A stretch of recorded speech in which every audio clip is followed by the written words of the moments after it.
Result की एक unexpected छुट्टी अचानक से। आईकैप को तो इतनी जल्दी लगी हुई थी रिज़ल्ट लाने की, हमें थोड़ा सा पहले ही बता देते, हम एक हफ्ते बाद में क्लासें शुरू करते, डायरेक्ट उसको पोस्ट रिजल्ट क्लास कहते। मतलब वो इतना पहले ये रिज़ल्ट आता था जनवरी के एंड पे। फिर इस दफ़ा आईकैप ने जो है वो 23 के आसपास की अनाउंसमेंट की हुई थी और अचानक से मूड बना और 16 को ही दे दिया उन्होंने। तो रिज़ल्ट वाले दिन जो है वो एक फिर सिंबॉलिक छुट्टी की जाती है कि उस दिन जो है वो बच्चे जो है वो गम व गुस्से का इजहार कर रहे हों और मतलब परेशानी हो। तो अब ये class automatically post result class भी बन गई। तो मतलब जो है ना बेचारी, अभी उसके 2 लेक्चर हुए थे, अभी कार्रवाई शुरू हुई थी कि वो जो है वो अचानक से पोस्ट रिजल्ट डिक्लेयर हो गई। लेकिन आई एम मच हैप्पी, जितना जल्दी रिज़ल्ट आ जाए ना उतनी जल्दी अगली दफ़ा की डिसीजन मेकिंग बेहतर हो जाती है। वरना रिज़ल्ट आते आते 2 महीने लग जाएँ, उसके बाद आपके पास रिस्पॉन्स टाइम बड़ा कम रह जाता है। तो ये अच्छा हो गया माशाल्लाह से कि आईकैप अब रिज़ल्ट जल्दी देना शुरू हो गया, आहिस्ता आहिस्ता अपने प्रोसेस को उन्होंने फास्ट कर लिया है। और फाइनल के बच्चे होते ही कितने से, थोड़े से बच्चे, थोड़े से पेपर्स होते हैं, तो वो उनको चेक करने में भी टाइम ज़रा ज़्यादा नहीं लगता। मुझे लग रहा है इन्होंने चेकर्स परमानेंटली हायर किए हुए हैं, तो लोड कैफ से बहुत ही कम जब पड़ता है तो वो फिर बैठ के टका टक चलो भाई ये उठा के साइड पे मारा। तो खैर हम अपनी गुफ्तगू को वहाँ से शुरू करते हैं।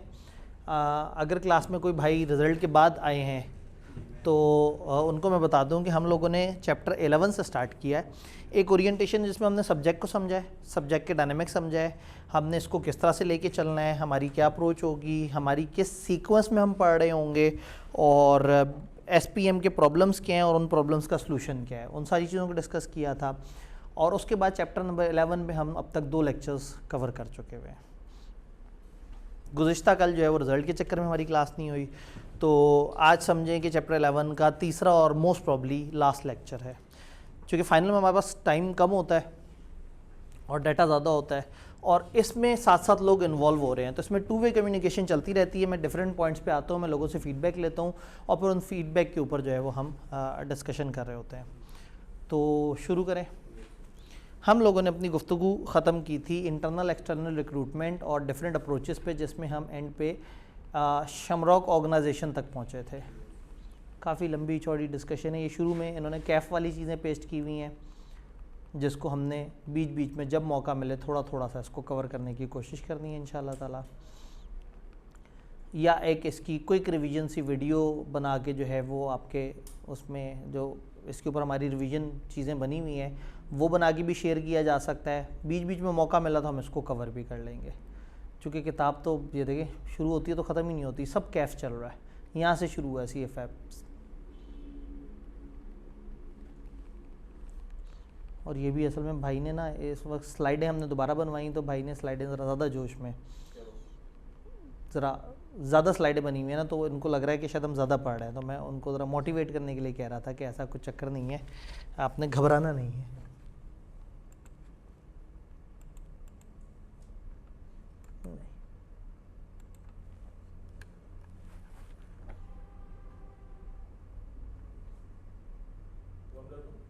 जी हाँ, वो वाले ही ऑन कर दें।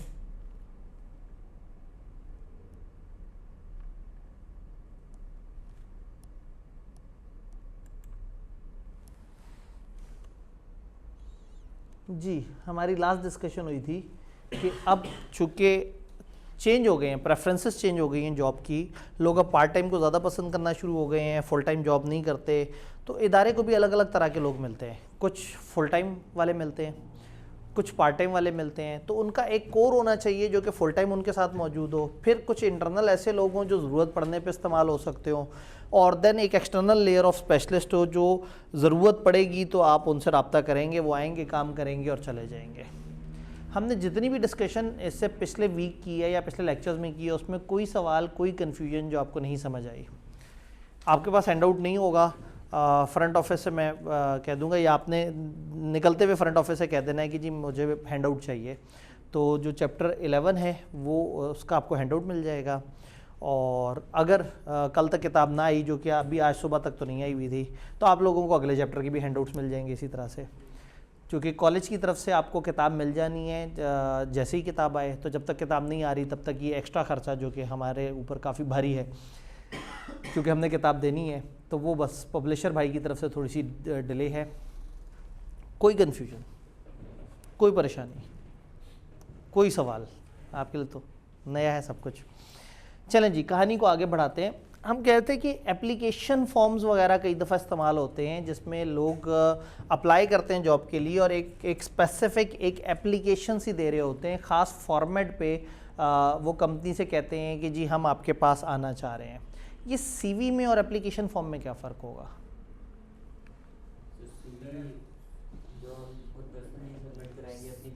सीवी हम अपनी पर्सनल डिटेल एक ख़ास फॉर्मेट पे कोशिश करेंगे, 1 पेजर, डिपेंडिंग अपॉन हम 2-3 पेजर भी कर सकते हैं, और अलग अलग खाना होगा, ये हमारा एक्सपीरियंस है, ये हमारा फ़लाना है, ये फ़लाना है, ये हमारे क्रेडेंशियल्स हैं, वो सारी चीज़ें हम सीवी में डाल रहे होंगे। तो फिर जॉब एप्लीकेशन क्या है?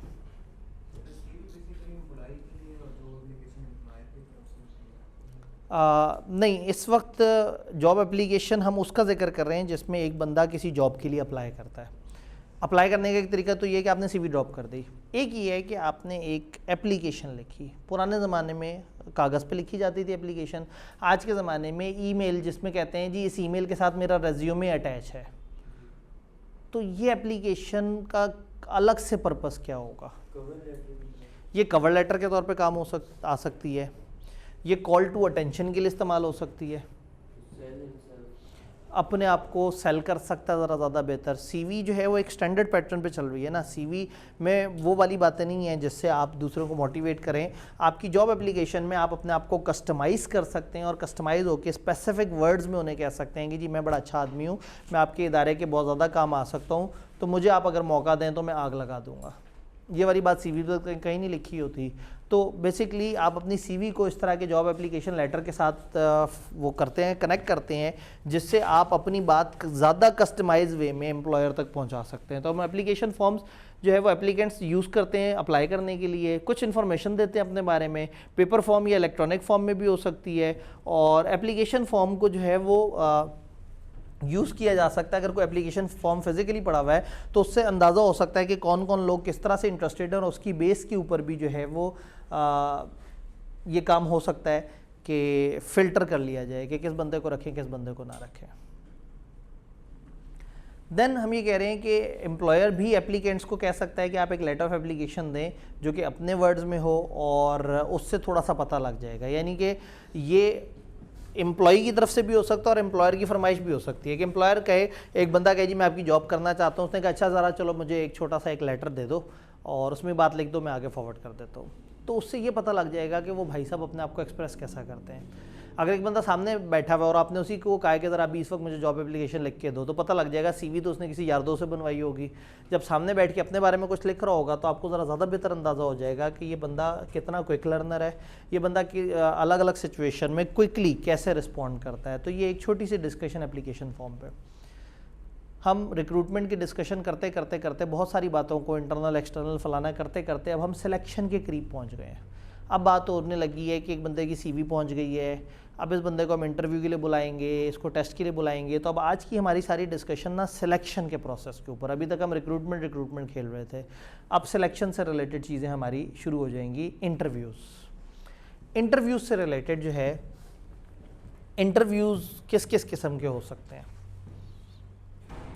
इंटरव्यू जी फिज़िकल इंटरव्यू भी हो सकते हैं, और आज के दौर में तो आप कह सकते हैं जूम इंटरव्यू, वीडियो इंटरव्यू। पुराने ज़माने में ऐसा नहीं होता था, किताब जिस ज़माने की लिखी हुई उस ज़माने में जो है वो कोविड नहीं आया था, और कोविड के बाद चीज़ें बड़ी चेंज हो गई हैं और अब फिज़िकल के बजाय ऑनलाइन सेंस बहुत ज़्यादा डेवलप होनी शुरू हो गई है। आप ये देखें कि कोविड के बाद से फिज़िकली लोग जो है वो थोड़ी सी तादाद में आना चाहते हैं और ऑनलाइन में जो है वो बेतहाशा तादाद में जाना चाहते हैं। तो अभी तक परसेंटेज हमारी चल रही है 20-80, फिज़िकल में 20, और मुझे लग रहा है कि थोड़ा सा टाइम और गुजरता जाएगा और ये ऑनलाइन की हमारी परसेंटेज बढ़ती जाएगी, और फिज़िकल बेचारा जो है ना वो, चूँकि लोगों की फ़िज़िकल प्रेफरेंस ख़त्म हो गई है, ऑनलाइन प्रेफरेंस। तो same goes with interview physical भी हो सकता है, और इंटरव्यू जो है वो स्काइप पे पुराने ज़माने में होता था, जूम वगैरह पे आज के ज़माने में हो सकता है, और प्रैक्टिकल इंटरव्यू हो सकता है। इसमें एक प्रॉब्लम दे दी, सामने एक बंदा है, उसको कहा कि अच्छा जी ये इस तरह से, जैसे एक टिपिकली एक बड़ा फिल्मी सा सीन होता है कि जो मार्केटिंग के लिए जो है वो आया होता है इंटरव्यू देने के लिए, तो उसको कहा जाता है कि ये बॉल पढ़ना ज़रा मुझे बेच के बताओ, तो वो अपनी फनकारियों से, अपनी बातों से वो कर रहा होता है, तो आप उसको असेस कर लेते हैं कि वो चीज़ों को किस तरह से। तो प्रैक्टिकल सिचुएशन दी जा सकती है। अकाउंटेंट जो है वो बहुत ही खड़ूस अकाउंटेंट बैठा हुआ हो, तो एक बंदा सामने आएगी, जी मैं बड़ी अकाउंटिंग की बड़ी ग्रिप है, वो कहे अच्छा ये डेफर टैक्स का ज़रा सवाल सॉल्व कर दो, तो वहीं पे वो अगला बंदा पोस हो जाए या उसको, और अगर वाकई वो सॉल्व कर दे तो इसका मतलब है कि the person is capable enough कि वो सिचुएशंस को समझता है। तो सिचुएशन वाला इंटरव्यू भी हो सकता है। और इंटरव्यू की काइंड ऐसा इंटरव्यू जिसमें हल्का फुल्का क्वेश्चन भी हो, असल में उसको तो फिर एक टेस्ट कह देंगे ना एक तरह से। टेस्ट एक अलग कैटेगरी है। सिलेक्शन के दो मशहूर ज़माना तरीके इंटरव्यू और टेस्ट है। पैनल इंटरव्यू, एक साथ 4-5 बंदे बैठ गए, आप सामने बैठे हुए हैं और हर तरफ से आपके ऊपर सवाल आ रहे हैं और आप सवालों के जवाब दे रहे हैं। पैनल में उनका एचआर का बंदा भी बैठा है, डिपार्टमेंट के हेड भी बैठा है, वगैरह वगैरह। और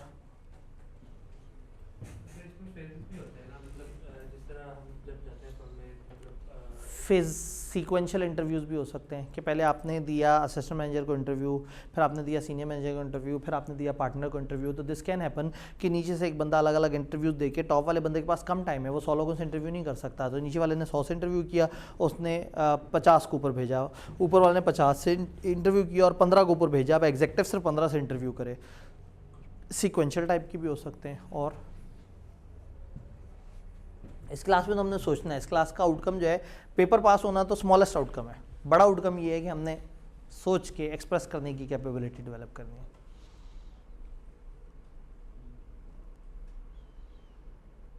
सीक्वेंशियल डिस्कस हो गया, पैनल डिस्कस हो गया, face to face physical discuss हो गया, ऑनलाइन डिस्कस हो गया। कई दफ़ा हम कहते हैं स्ट्रेस इंटरव्यू, एक इंटरव्यू जिसका मकसद सिर्फ अगले बंदे को एक मुश्किल सिचुएशन से गुजारना होता है। उस इंटरव्यू में आप बार बार उस बंदे को डिग्रेड कर रहे होते हैं, उसको तंग कर रहे होते हैं, उसको जिज कर रहे होते हैं, उसको उलझा रहे होते हैं, उसका टेम्परामेंट चेक करने की कोशिश करते हैं कि मुश्किल सिचुएशन में, अजीबोगरीब सी सिचुएशन में, इस तरह की बातों में ये कैसे रिएक्ट करेगा, ये चीज़ों को किस तरह से रिस्पॉन्ड करेगा। तो आप इस तरह के स्ट्रेस इंटरव्यूज़ या इस तरह से करते हैं। किताब से पूछते हैं, किताब में एक एप्लीकेंट जो है वो एक फर्स्ट स्क्रीनिंग प्रोसेस से गुजरते हैं, तो उसके बाद जो है वो उनका ज़्यादातर एक सिलेक्शन इंटरव्यू होगा, जिससे सिलेक्शन इंटरव्यू के ऊपर बात होगी। किताब ने कुछ बातें बताई, उन्होंने कहा 1-to-1 इंटरव्यू भी हो सकते हैं, पैनल इंटरव्यू भी हो सकते हैं, सीक्वेंशियल इंटरव्यू भी हो सकते हैं और स्ट्रक्चर्ड इंटरव्यू भी हो सकते हैं। स्ट्रक्चर्ड इंटरव्यू बड़ा मज़े का होता है। आप एक ही सेट ऑफ क्वेश्चन उठाते हैं 5 से 10 और तमाम इंटरव्यू देने वालों से, इंटरव्यूइज से वही सेम सवाल पूछते हैं और फिर आप उन सेम सवालों की बेस पे उनको नंबरिंग करते हैं। यानी अगर मैं ये वाले भाई से किसी और तरह के सवाल पूछूं और वो भाई से किसी और तरह के सवाल पूछूं तो शायद दोनों के दरमियान का डिफरेंस मैं समझ ना सकूं इस चेंज ऑफ पैटर्न की वजह से। और अगर मैंने 10 सवाल पैट सेलेक्ट किए हुए और यही मैं हर बंदे से पूछता जा रहा हूँ, तो इससे क्या होगा कि मैं लोगों को आपस में कंपेयर कर सकूँगा।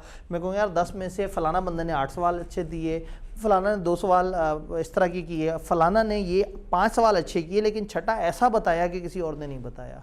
तो आप एक स्ट्रक्चर्ड इंटरव्यू के थ्रू भी आ सकते हैं। तो अक्सर आप फर्म में इंटरव्यू देने जाते हैं तो आप पहुँचते हैं, 10-12 बच्चे और बैठे हुए होते हैं, तो सारे आपको कहते हैं कि वो अंदर सबसे बोनस शेयर की एंट्री पूछ रहे हैं। तो आप पहले से ही जल्दी से दोहरा के बैठ जाते हैं कि हाँ बोनस शेयर की मेरे से एंट्री पूछेंगे। तो अंदर जाके आप बताते हैं कि नहीं जी बोनस शेयर की कोई एंट्री नहीं होती, वो तो एक एलोकेशन होती है रिजर्व की, उसको एक मूवमेंट के तौर पे दिखाना होता है। तो स्ट्रक्चर्ड इंटरव्यू भी इस तरह से। तो इंटरव्यू जो है वो इनफॉर्मल सेटिंग में भी हो सकता है और बहुत फॉर्मल सेटअप में भी हो सकता है। पुराने ज़माने के बड़े डरावने इंटरव्यू हुआ करते थे, बहुत फॉर्मल सेटिंग में होते थे। आज के दौर के इंटरव्यूज़ बहुत इनफॉर्मल, बड़े हाई लेवल की पोजीशन के लिए तो आप उसे बिठा के किसी खाने के रेस्टोरेंट में उसके साथ इंटरव्यू ले रहे होते हैं, उससे फैमिली के बारे में पूछ रहे होते हैं, ज़िंदगी के बारे में पूछ रहे होते हैं और साथ साथ इंटरव्यू भी चल रहा होता है। तो पुराने ज़माने में बहुत ज़्यादा फॉर्मल इंटरव्यूज़ का रिवाज होता था। अब फॉर्मल इंटरव्यूज़ इतने ज़्यादा नहीं है, अब इनफॉर्मल इंटरव्यूज़ की तरफ ज़्यादा चीज़ चली गई है, क्योंकि दुनिया के पैटर्न चेंज हो गए हैं। हमने लास्ट लेक्चर में देखा था कि काम करने वालों के मिजाज बदल गए। अब वो डिसेंसी पे ख्याल नहीं करते, अब उनके लिए टाइमलाइन इंपॉर्टेंट नहीं है। अब वो सुबह 9 बजे वाली ऑफिस जॉब को नहीं समझते, वो समझते हैं काम होना चाहिए, तो औसतन लोग 10:30-11 बजे ऑफिस पहुँच रहे होते हैं और फिर शाम देर तक बैठना भी उन्हें बुरा नहीं लग रहा होता। तो लोगों के बिहेवियर्स चेंज हो गए हैं। तो same goes with the processes ने भी अपने आप को उसी हिसाब से एडजस्ट कर लिया है। अब देखा जाए तो बड़ी किताबी सी सीधी सी बातें हैं जो बस किताब हमें बता रही है और हम सुनते जा रहे हैं एक स्टोरी की तरह।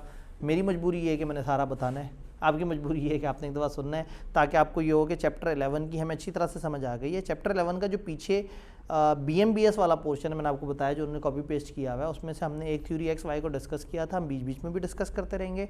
मैं इसकी कुछ रिवीजन वीडियोस भी देखूंगा कि अगर आप लोग सारे पोर्टल पे भी रजिस्टर हैं तो मैं पोर्टल पे कुछ रिवीजन वीडियोस भी अवेलेबल कर दूँ। स्ट्रेस इंटरव्यू, जैसे मैंने आपसे कहा कि फेस टू फेस इंटरव्यू जिसमें आप अगले को थोड़ी सी तकलीफ दे सिचुएशन से गुजारते हैं, उसको पैनिक करते हैं, उस पर अटैक करते हैं, उसको मुख्तलिफ कंफर्ट जोन में नहीं आने देते। अभी वो एक सवाल का जवाब दे रहा है, अचानक दूसरा सवाल दाग दिया, अभी वो दूसरे सवाल के दरमियान में आपने तीसरा सवाल दाग दिया, और बार बार आप उस बंदे को उकसा रहे हैं कि किसी टाइम पे उठ के कहे कि लानत है तुम्हारे इंटरव्यू पे, मैं जा रहा हूँ। तो अगर ऐसा बंदा है तो शायद हम जिस पोजीशन के लिए उसे देख रहे थे वो उस पोजीशन के लिए सूट नहीं करता। तो कभी कभी आपको ऐसा बंदा चाहिए होता है जो सुकून से बात सुने, कस्टमर की कंप्लेंट सुने और फिर उसको बड़े डिसेंट वे में आंसर करे। तो ऐसे बंदे को आप स्ट्रेस, फॉर एग्जांपल अगर हम फ्रंट ऑफिस के लिए इंटरव्यू करेंगे तो हम चाहेंगे कि हम एक बंदे को इतना स्ट्रेस आउट कर दें इंटरव्यू में कि वो तंग आ जाए बीच में, और फिर हम देखें कि वो बहुत ही अजीब सी पैनिक सिचुएशन को कैसे हैंडल करता है। प्रॉब्लम सॉल्विंग, जैसे भाई ने बताया कि एक सिचुएशन दे दी, ये सिचुएशन होगी तो क्या होगा, ये सिचुएशन होगी तो क्या होगा, तो इसको हमने सिंपली बस एक रीड आउट करते जाना है। अगेन कुछ चीज़ें ऐसी हैं जो सिर्फ इंटरव्यू से ही मिल सकती हैं। मैंने एक ट्यूटर नोट डाला है, चूँकि किताब ने इंटरव्यू की डिस्कशन की, आगे जाके टेस्टों की भी डिस्कशन कर दी, लेकिन एक अहम डिस्कशन किताब ने नहीं की कि व्हाट इज़ द थिंग जो खाली इंटरव्यू में गेस की जा सकती है। आप जितने मर्जी तूफ़ानी टेस्ट ले लें, जितना मर्जी आपके सिलेक्शन के अच्छे तरीके हों, इंटरव्यू में कुछ अलग से डिस्कस हो सकता है, कुछ अलग से गेस हो सकता है। व्हाट इज़ द थिंग जो सिर्फ इंटरव्यू से पता लग सकती है। यानी कुछ चीज़ें इंटरव्यू से भी पता लग जाती हैं, टेस्ट से भी पता लग जाती हैं। मेरा सवाल ये है कि व्हाट इज़ द थिंग जो खाली इंटरव्यू से पता लगेगी। टेम्परामेंट वाली बात, कागज़ पे नज़र नहीं आएगा उसका टेम्परामेंट, वो कब शूट कर गया, कब हाइपर हो गया, ये बात आपको टेस्ट में नहीं पता लग सकती। और communication skill, on the spot बात को बताना, बात को बात से चेंज करना, एक बात को घुमा के दूसरी बात करना, ये वाली बात आपको जो है वो इंटरव्यू में समझ आ सकती है। और टीम वर्किंग कैपेबिलिटीज़, अगर आपने उसको कोई केस स्टडी दे दी कि अच्छा जी ये प्रॉब्लम है, आप लोग बैठो स्टेज पे और 3-4 लोगों को बुला के आपने कही आपके रोल्स हैं, आपने करने हैं, तो शायद इंटरव्यू में या इस तरह के इंटरव्यू में आप ये चीज़ जज कर सकते हैं। और क्या है जो सिर्फ इंटरव्यू में नज़र आएगा? पर्सन स्पेसिफिकेशन वाली बहुत सारी चीज़ें, वो जो आँखों की चमक है ना, वो इंटरव्यू में नज़र आएगी। एक बंदा कुछ कर दिखाने की कल्पना रखता है, एक बंदा आग लगा सकता है, एक बंदा जो है कह रहा है कि मैं आ गया तो मैं लुट मचा दूंगा, वो जो उसकी एनर्जी है, वो जो उसकी मोटिवेशन है, वो जो उसके अंदर से वेव्स आ रही हैं, वो इंटरव्यू में ही जज हो सकती हैं। और क्या है जो सिर्फ इंटरव्यू में गैस हो सकता है? जी, उसकी ओवरऑल पर्सनैलिटी, वो कितना कॉन्फिडेंट है, वो बात करते हुए कितना कॉन्फिडेंट है, वो बार बार नीचे तो नहीं देख रहा, वो आई कांटेक्ट कर पा रहा है या नहीं कर पा रहा, आप जिस टोन में बात कर रहे हो उस टोन में जवाब दे पा रहे हैं या नहीं दे पा रहा। तो कुछ ऐसी चीज़ें जो सिर्फ इंटरव्यू में गैस होती हैं। किताब ने एक्सप्रेसली डिस्कस नहीं किया, मैंने एहतियातन एक ट्यूटर नोट दे दिया है।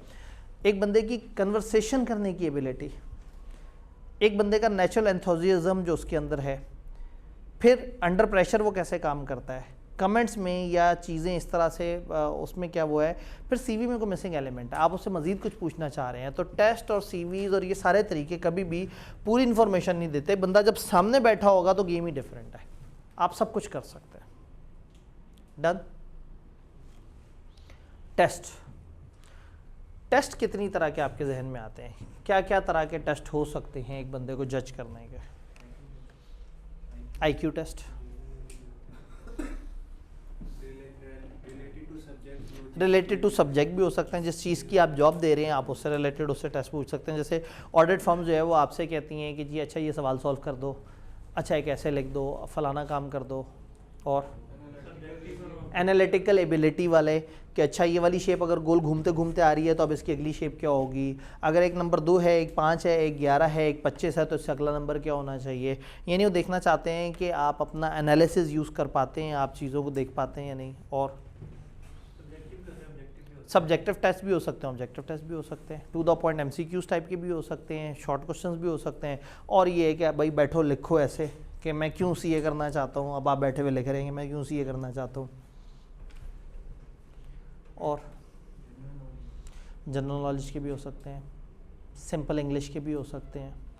तो अगेन मुख्तलिफ तरह के टेस्ट, एप्टीट्यूड टेस्ट भी हो सकता है। तो किताब ने कहा कि टेस्टिंग एक और स्टेज है स्क्रीनिंग की, जिससे आप अनसूटेबल कैंडिडेट्स को इंटरव्यू से पहले ही फारिग कर देते हैं। यानी आप एक आसान फ़िल्टर लगाते हैं। इंटरव्यू और टेस्ट में ना, टेस्ट की ख़ास बात यह है कि आप एक वक्त में 100 लोगों से ले सकते हैं, बट इंटरव्यू एक वक्त में 100 लोगों से नहीं लिया जा सकता। तो जो चीज़ ज़्यादा टाइम कंस्ट्रेंट है, जो HR के रिसोर्सेज को कंज्यूम करेगी ज़्यादा, वो है इंटरव्यू। तो फिर क्या करें कि इंटरव्यू तक पहुंचने से पहले पहले टेस्टों का एक फ़िल्टर लगा दें, वहीं से शॉर्टलिस्ट कर दें। जो इंतहाई गैर ज़रूरी बंदा उसे तो बिल्कुल ही फारिग कर दें। जो थोड़ा सा रेलेवेंट लग रहा है देख लें कि क्या किस तरह से, कुछ बंदों को सिलेक्ट कर लें, कुछ बंदों को सिलेक्ट ना करें। तो test can be use as a filter for कि हम किस बंदे को इंटरव्यू तक लेके जाएं, किसको ना लेके जाएं। जैसे फॉर्म्स, इसमें वीकनेसेस भी बहुत सारी हैं। आज हमें यही तो मौका मिलेगा, हम ये डिस्कस करेंगे कि टेस्ट के प्रोसेस में क्या फ़ायदे नुकसान है, बाकियों में क्या फ़ायदे नुकसान है। तो इन्होंने कहा कि 4 test in addition to interview भी इस्तेमाल हो सकते हैं और इंटरव्यू से पहले की स्क्रीनिंग के तौर पे भी इस्तेमाल हो सकते हैं। 4 बड़ी पसंदीदा किस्म के जो टेस्ट हैं मशहूर, intelligence test, aptitude test, competence test और पर्सनैलिटी या साइकोमेट्रिक टेस्ट। पर्सनैलिटी टेस्ट में तो आपकी पर्सनैलिटी, आपका करैक्टर, आपको मुख्तलिफ तरीके से जज किया जाएगा। एक बड़ा मशहूर तरीका होता है कि आपको एक सीरीज़ ऑफ MCQ दिया जाता है कि अच्छा जी, आप अगर ऐसी सिचुएशन में फंस जाएंगे तो आप क्या करेंगे, आप 4 में से एक चीज़ सेलेक्ट करते हैं। अच्छा फ़लाना अगर ऐसे हो जाए तो आप क्या करेंगे, आप एक जवाब देते हैं। फिर कुछ 17 सवाल के बाद एक ऐसा सवाल आता है जिसका जवाब, अगर आपने पहले वाले सवाल का जवाब नंबर 3 लगाया है तो आइडियली इसका जवाब 2 लगाना है, और अगर आपने 2 नहीं लगाया तो पीछे आपने झूठ बोला था। तो उन्होंने सवाल इस तरह से कंस्ट्रक्ट किए होते हैं कि उन्हें पता होता है कि अगर एक बंदा फेक बनने की कोशिश करेगा ना, वो एक जगह फेक बनेगा, दूसरी जगह पकड़ा जाएगा। और जो दिल से कर रहा होगा उसने उधर अगर ऑप्शन नंबर 2 टिक की है तो लाजमी इधर ऑप्शन नंबर 3 टिक करेगा, अगर ये सेम मिजाज रखता है। और अगर सेम मिजाज नहीं रखता, उधर अदाकारी कर रहा था, तो इधर पकड़ा जाएगा। तो आप इस तरह से एक बंदे की पर्सनैलिटी को जज करने के लिए इस तरह की सीरीज़ भी बनाते हैं।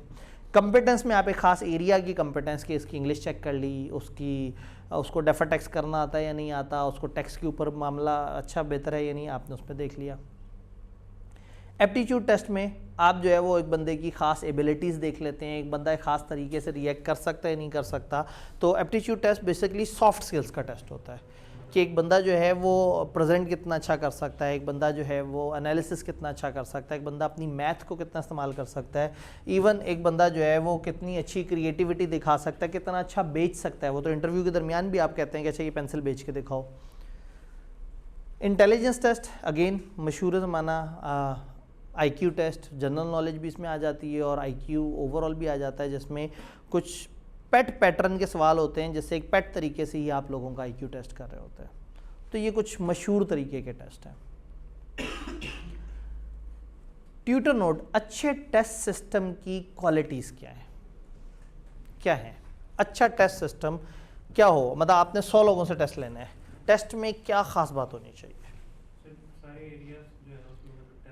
सारे एरियाज टेस्ट हो रहे हो, यानी कि उसका स्कोप बेहतर हो, सेम क्वेश्चंस टेस्ट किए जाएं सबसे, ताकि सबसे जो रिस्पॉन्स आए आप उनको कंपेयर कर सकें आपस में। ईजी टू कम्प्लेक्स हो, ऐसा ना हो कि लोग देखते ही भाग जाएं, आसान चीज़ें भी हों थोड़ी मुश्किल चीज़ें भी हों, तो पहले वो आसान करें फिर मुश्किल की तरफ जाएं। और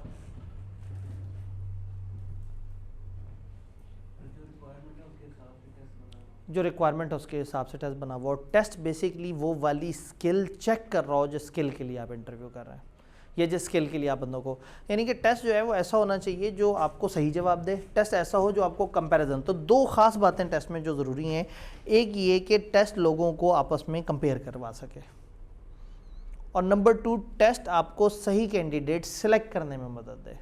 तो इसमें 2 वर्ड्स बोले जाते हैं, वैलिडिटी और रिलायबिलिटी। टेस्ट में वैलिडिटी होनी चाहिए, should be capable of मयरिंग attribute, जो कैंडिडेट में चाहिए वो मैयर करने की उसमें सलाहियत होनी चाहिए। दूसरा रिलायबिलिटी, कि ऐसा रिलायबल हो कि आप अलग अलग लोगों को दें और कंसिस्टेंट रिजल्ट वेरियस कैंडिडेट से आप उसमें वो कर सकें।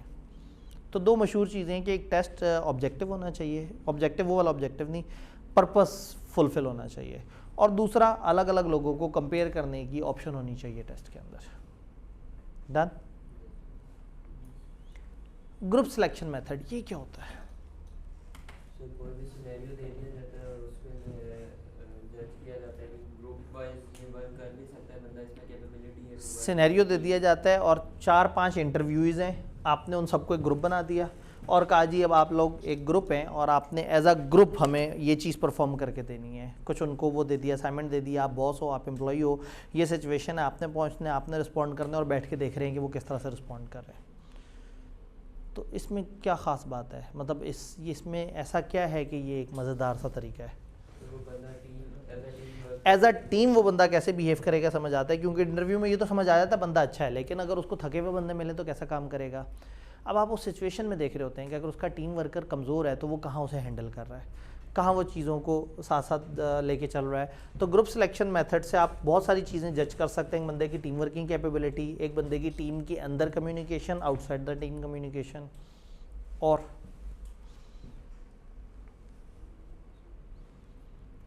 अच्छा, इसमें नुकसान क्या है, ये मतलब ये मेथड क्यों बकवास मेथड है?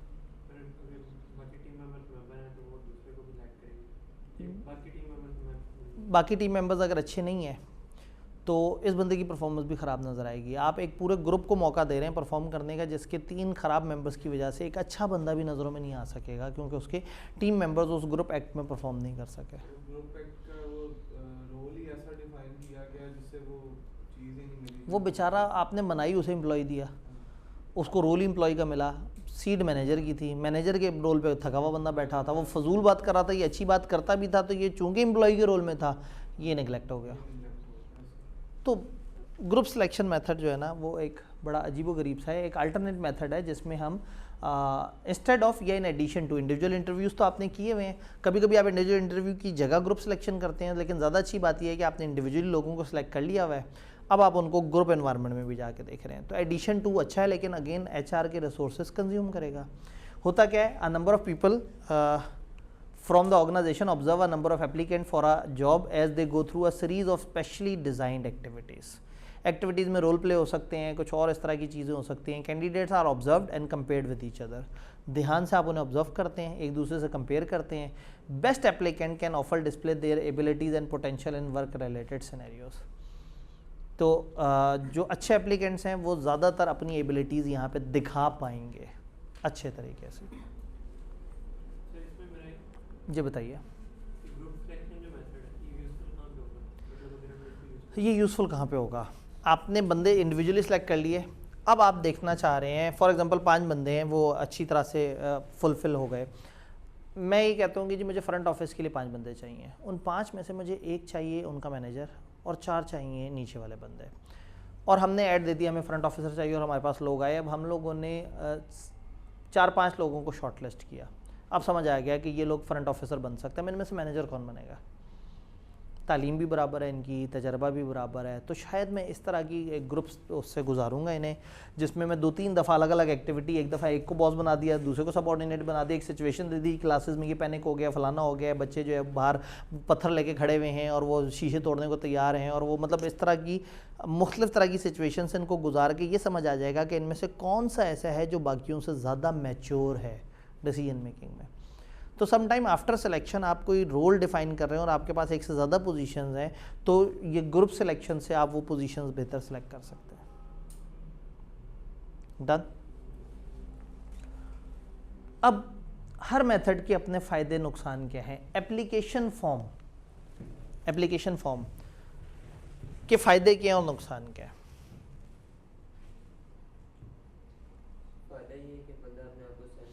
अपने आप को सेल कर सकता है, और कोई फ़ायदा? इन्फॉर्मेशन उससे रिलेटेड आ जाती है और थोड़ा सॉलिसिटेड होती है, तो वो बंदा ज़रा ज़्यादा बताने की भी कोशिश करता है। जी, CV से हट के थोड़ी सी बेहतर मॉडिफाइड इम्प्रूव्ड इन्फॉर्मेशन आ जाती है। इसकी वीकनेस क्या है, इस मेथड की लिमिटेशन क्या है? इन्फॉर्मेशन ऑब्वियसली एप्लीकेशन पे ख़ास लिमिट से ज़्यादा तो नहीं दे सकता, सामने तो अभी भी नहीं आया, अभी भी कागज़ ही है। फिर हो सकता है एक बंदा अच्छा हो, लेकिन शायद वो एप्लीकेशन पे अपने आप को अच्छे तरीके से एक्सप्रेस ना कर पाए, और शायद आपको उसको जो नौकरी देनी है वो कम्युनिकेशन की नौकरी नहीं है, वो एक ऐसी नौकरी है जिसके लिए उसका अच्छा एक्सप्रेस करना ज़रूरी नहीं था, और खामखा वो बेचारा इस प्रोसेस में फंस गया। तो किताब से पूछते हैं, किताब ने कहा कि जी फर्स्ट स्क्रीनिंग प्रोसेस के लिए अच्छा है, इससे अनसूटेबल एप्लीकेंट्स जो है वो फारिग हो जाएंगे, उनकी एप्लीकेशन देख के आप कहेंगे यार ये तो बहुत ही थका हुआ बंदा है, इसको साइड पे कर दो। वीकनेस के information provided on form is not enough to make a selection decision, मतलब ये इतना काफ़ी नहीं है। तो फिर दूसरा मेथड है इंडिविजुअल इंटरव्यू, बड़ा मज़े का मेथड है, इसके फ़ायदे नुकसान क्या है?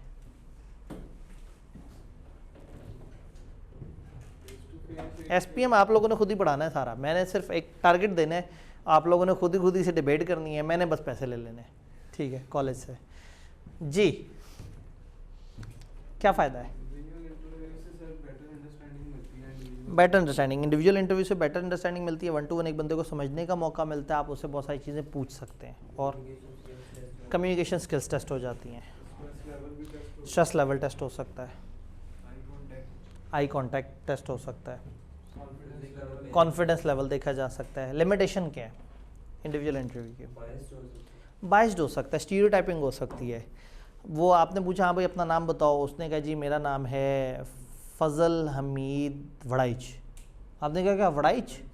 अब वड़ाइच आपकी ज़िंदगी में आपको 3 दफ़ा धोखा दे के जा चुका है, अब ये बंदा चूंकि वड़ाइच है तो आपने कहा ना भाई नहीं, साइड पे हो जाओ यार, साथ वाले कह रहे हैं यार इसकी सुनो तो, ओ भाई वड़ाइच है, ख़त्म कहानी, मैं पहले ही बड़ा वड़ाइचों का डसा हुआ हूँ। अब वो आपकी ज़िंदगी में कोई पीछे कोई वाक़या हुआ होगा तो आप उसको खामखा स्टीरियोटाइप कर रहे होंगे कि हाँ भाई ये वड़ाइच तो इस तरह के, तो मतलब बंदे ने बताया जी मैं फैसलाबाद का हूँ, मैं सियालकोट का हूँ, मैं भावलपुर का हूँ, तो आपने पहले से अच्छा नहीं भावलपुर वाले तो लोग इस तरह के होते हैं, सियालकोट वाले तो उस तरह के होते हैं, फैसलाबाद वाले तो उस तरह के होते हैं। जैसे जब बाहर जाके आप कहते हैं मैं पाकिस्तानी हूँ, तो वो पहले से इमेज बना लेते हैं कि ये तो कभी भी धोखा दे देगा। एक बार हो चुका है मेरे साथ। अच्छा ठीक है, वो थे इस्लामिक शायद वाले, ठीक है, मैं जज था, मुझे उन्होंने इंटरव्यू के लिए आके भेज दिया, बट राने ये जितने कहीं फाइनल जोड़ के मार अच्छा ये वहीं पे उन्होंने मतलब इंटरव्यू शुरू होने से पहले ही जो है ना उन्होंने कहा नहीं ये वाला जो है ना ये हाँ ई रॉन्ग नंबर है। तो वो ये एक प्रॉब्लम है, ये एक बायस है, इसको हम कहते हैं स्टीरियोटाइपिंग। और फिर एक और चक्कर भी होता है कि वो बंदा अपनी एक पर्सनैलिटी ट्रेट में आपको इतना गोल घुमाता है, आप इंटरव्यू कर रहे हैं और सामने वाला बंदा ऐसा कोई अदाकार है, ऐसा कोई फनकार है कि उस टाइम पे आप ऐसे महव हो जाएंगे, आप कहेंगे यार यही बंदा चाहिए, ये आग लगा देगा। उसको कुछ नहीं आता लेकिन उसे बातें पटखाना बहुत आती हैं, ठीक है। तो आप एक बंदे की अच्छी तकरीरें सुन के उसको वज़ीर आज़म बनाने के चक्कर में चल पड़ते हैं कि नहीं यार इसको हमने वज़ीर आज़म बनाना है, इसको बहुत अच्छा बोलना आता है। तो बाद में पता ये लगा कि उसको बोलना बहुत अच्छा आता था, वो वज़ीर आज़म बन के भी अच्छा बोलता है और अपोजिशन में भी अच्छा बोलता है। तो सम टाइम आप एक एट्रीब्यूट के ऊपर इन्वेस्ट कर देते हैं। जो सेलेक्टर्स थे, जो डीलर्स थे, उन्होंने देखा कि यार बंदा अच्छा बोल रहा है, लोगों का इसके साथ सपोर्ट है, इसको मौका देते हैं। तो सम टाइम आपकी एक एबिलिटी नज़र आती है इंटरव्यू में जिसकी वजह से सिलेक्शन हो जाती है और बाद में पता लगता है कि उस एबिलिटी के अलावा दूसरी एबिलिटी नहीं थी। तो इंटरव्यू के अपने कुछ बायस हैं। तो हम ये कहते हैं कि इंडिविजुअल इंटरव्यू जो एम्प्लॉयर को अपॉर्चुनिटी दे देता है कि वो देख ले मोर अबाउट एवरी एप्लीकेंट्स, वो समझ सकता है। फिर अगेन वीकनेस क्या है, हर इंटरव्यू अच्छी तरह से लोगों से पूछ नहीं सकता। इंटरव्यू करने वाली टेक्निक्स भी कई दफ़ा हल्की होती हैं। हेलो इफेक्ट, जैसे मैंने कहा कि एक सिंगल एट्रीब्यूट की बेस पे आप उसको जज कर लेते हैं कि अच्छा जी ये तो इंग्लिश बड़ी ज़बरदस्त बोलता है, ये तो जो है फ़लाना काम बड़ा अच्छा करता है, तो आप उसकी बेस पे मुतासर हो जाते हैं। बाद में पता लगता है बस इंग्लिश ही बोलता है और कुछ नहीं करता।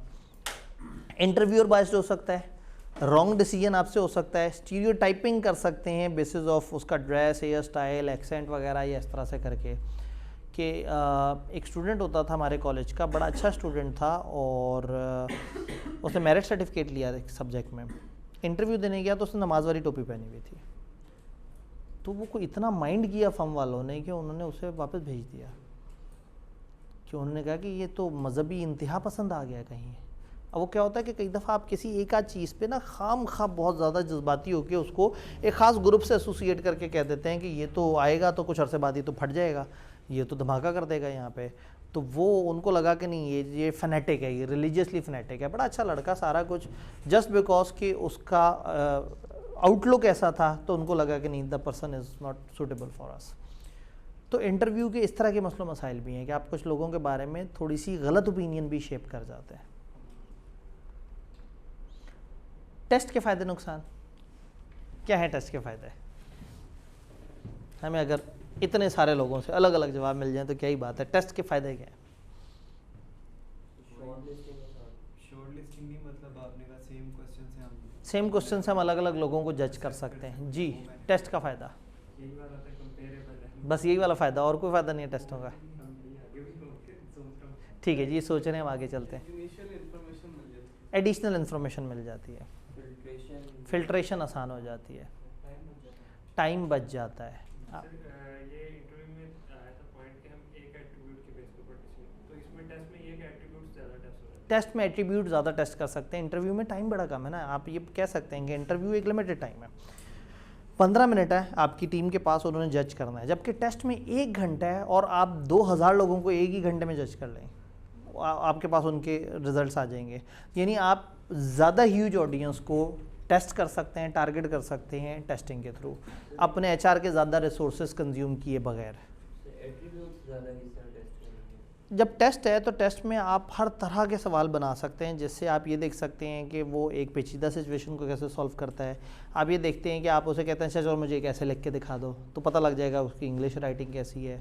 एक सिचुएशन बताते हैं कि कस्टमर ने कंप्लेंट की है, ज़रा उसको बताओ लेटर में क्या जवाब देंगे। तो टेस्ट में यू आर वेरी ईजी, आप टाइम की कैद से आज़ाद हो चुके होते हैं। आप एक ऐसी चीज़ अच्छी तरह से डेवलप कर देते हैं, आपको पता है मैं एक चीज़ बनाऊँगा 2000 दफ़ा रेप्लिकेट होगी, उस एक चीज़ पे आप एफर्ट कर सकते हैं। आप पूरा दिन लगाएं बेशक टेस्ट का सवालनामा बनाने के लिए, और उसके बाद आप 2000 लोगों को 1 घंटे में 1.5 घंटे में टेस्ट कर लेंगे। इंटरव्यू में, हाँ इंटरव्यू में आप फंस जाते हैं। तो इसमें इतने सारे जब एट्रीब्यूट्स आ जाते हैं ना, तो इंटरव्यू में क्या होगा कि एक बंदे से डिस्कशन शुरू हुई और एक बात पे ऐसी डिस्कशन चली कि 15 मिनट तक कोई बात चलती रही, तो आप उसकी बहुत सारी पर्सनैलिटी की और चीज़ें उस तरह से गैस नहीं कर पाएंगे। इसमें एक चीज़ और भी होती है, कुछ लोग जो होते हैं ना फेस टू फेस मतलब इतना बोलने एक्सप्रेसिव नहीं होते। बिल्कुल, टेस्ट में अगर मतलब टेस्ट में कुछ लोग बड़े इंटेलिजेंट हैं लेकिन वो फ़ौरन पैनिक कर जाते हैं। चलते चलते अचानक से सवाल पूछा जाए तो वो, मतलब मैं क्लास में मैं डर रहा होता था टीचर मेरे से अचानक से सवाल ना पूछे। वो सवाल पूछता था, दिल धक धक धक, आवाज़ नहीं निकल रही, सांस फूल रहा है, सब आता था, मुझे बोलना नहीं आता था, मुझे बताना नहीं आ रहा होता था। तो एक बंदा जो कि कम्पिटेंट है लेकिन वो इंटरव्यू में फ्लॉप हो जाता है क्योंकि उसको इंटरव्यू वाली वो अदाकारी नहीं करनी आती। टेस्ट में वो बता सकता है, वो उन सब में टॉप कर सकता है। तो टेस्ट ले तो वो साबित कर देगा कि वो एक अच्छा आदमी है, लेकिन इंटरव्यू में शायद वो अपने आप को वैसे साबित ना कर सके, शायद उसको उतना आर्टिफिशियल अपने आप को रिप्रेजेंट ना करना आता हो। नुकसान क्या है टेस्ट के? वर्बल कम्युनिकेशन टेस्ट नहीं होती टेस्ट में। नुकसान क्या है टेस्ट का? सर ज़रूरी नहीं कि वो राइट आंसर ही दे देंगे, समटाइम उसको कोई क्वेश्चन नहीं भी आता, एनालिटिक या रीजनिंग है, बाय डिफॉल्ट वो ठीक हो गया तो हो गया बस। उसमें तुक्के भी चल जाते हैं टेस्ट में, और कुछ जगह एक सवाल उसने नहीं किया, आपको लगेगा उसमें ये स्किल नहीं है, टाइम ख़त्म हो गया था उसका। अब आपको क्या पता कि वो टाइम ख़त्म होने की वजह से सवाल छोड़ा है या ना समझ आने की वजह से सवाल छोड़ा है। लेकिन अगेन वो फिर इस बात पे भी आएगा कि टाइम मैनेजमेंट नहीं वो कर सकते। ये एक अलग बात है कि वो टाइम मैनेजमेंट नहीं कर सका, तो ये चीज़ भी आपको समझ आ गई जी। प्रॉपरली एक्सप्रेस नहीं कर सके आंसर में, तो शायद एक अच्छा बंदा सेलेक्ट होने से रह जाए। टेस्ट के क्या नुकसान नज़र आ रहे हैं जी? चलें, काफ़ी सारी बातें हो गई, हमने बहुत सारी चीज़ें रिपीट कर रहे हैं। Can be use to obtain measurable और quantifiable information about job applicants. Objective हैं, फ्री फ्रॉम बायस हैं, इंटरव्यू की तरह नहीं है, क्विकर हैं और इनको पूरे ग्रुप में एडमिनिस्टर किया जा सकता है। ये फ़ायदे देख रहे हैं हम। वीकनेसेस क्या है? गुड टेस्ट रिजल्ट और एबिलिटी में एक क्लियर लिंक शायद प्रूफ करना आसान नहीं है। एक बंदे ने बहुत अच्छा टेस्ट दिया है, it is not an assurance कि वो बंदा वाकई एक अच्छा परफॉर्मर भी है। कुछ इंडिविजुअल जो है वो बेहतर परफॉर्म करते हैं पर्टिकुलर टाइप ऑफ टेस्ट में। फॉर एग्जांपल आईक्यू का टेस्ट हो, मुझे हर दफ़ा बड़ा पसंद होता है, मैं उसको बहुत अच्छा सॉल्व कर लेता हूँ और मैं शायद उसमें इतने नंबर ले लूँगा कि दूसरे टेस्ट में कम नंबर भी हों, तो टोटल मिला के मेरे नंबर ज़्यादा होंगे, लेकिन मैं इतना कॉन्फिडेंट नहीं हूँगा फॉर एग्जांपल। तो कुछ लोग किसी टेस्ट में अच्छे होते हैं, कोई किसी टेस्ट में अच्छे होते हैं, तो खामखा कुछ लोग जिनकी वो स्किल बेहतर है वो अचानक सामने आ जाएंगे और शायद जो जॉब रिलेटेड स्किल है उनकी शायद उतनी अच्छी ना हो, लेकिन उनके कलेक्टिव स्कोर मिला के उनको एक अच्छा इंसान डिक्लेयर कर रहे होंगे।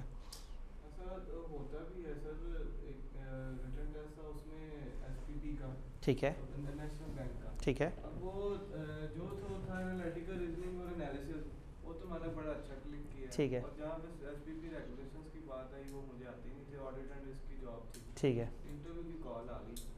हाँ, अच्छा, चूँकि तो आपके उस नंबर base पे- वो आपके वो 2 जगह ज़्यादा नंबर बन गए होंगे, तो जो उनके काम का एरिया था वो नहीं था, लेकिन आपका वो वाली स्किल काम कर गई। तो ये बिल्कुल सही बात उन्होंने की कि ये टेस्ट की फिर एक वीकनेस हुई ना, कि टेस्ट ने ये नहीं जज किया कि वो बंदा उस कोर एरिया को उतना अच्छा नहीं जानता, लेकिन इसकी जो लेफ़्ट राइट की स्किल है वो बड़ी अच्छी है। तो वो टेस्ट नहीं जज कर पाते ये चीज़। Candidates conditions are artificial, might not provide an opportunity to demonstrate in actual environment. अब वही बात है, कागज़ पे साबित करना और असल ज़िंदगी में साबित करने में बड़ा फ़र्क होता है। कागज़ पे शायद हम नहीं वो कर सकते। मैं एक एग्ज़ाम दिया एमफिल में ऑडिट का, और मुझे लग रहा था मैं फ़ेल हो जाऊँगा, और ये एन उस वक्त दे रहा था जिस टाइम पे मैंने एक किताब लिख के दी थी इंटरनेशनल CIA बॉडी को। एक सर्टिफाइड इंटरनल ऑडिटर होता है, एक सर्टिफाइड इंटरनेशनल ऑडिटर ACC के साथ बॉडी, और मैं उस क्वालिफिकेशन के लिए अप्लाई कर रहा था। मैं उन्हें कह रहा था कि जी मैंने इसमें किताब लिखी है, आप ये किताब देखें और मुझे ये क्वालिफिकेशन जो है मुझे ये पसंद है, आप मेरी फ़ीस वेव कर दें। तो मैं अपनी एक ऑडिट की बनी हुई किताब जो कैफ लेवल पर बड़ी मज़ेदार डेवलप की थी, उसको अपडेट किया, उनके सिलेबस के मुताबिक उनको वो किताब भेजी। उन्होंने उस किताब के जवाब में मुझे कहा कि ठीक है जी, आपने कहा है कि हम आपकी फ़ीस वेव कर दें पेपर देने की, हम आपको पेपर ही वेव कर देते हैं। आप अगर इजाज़त दे दें कि आपका स्टडी मटेरियल हम ऑफिशियली यूज़ कर सकते हैं अपने यहाँ, तो हम आपको ऑनरेरी तौर पे अपनी क्वालिफिकेशन दे देते हैं। तो मैं 1 साल तक CIA रहा।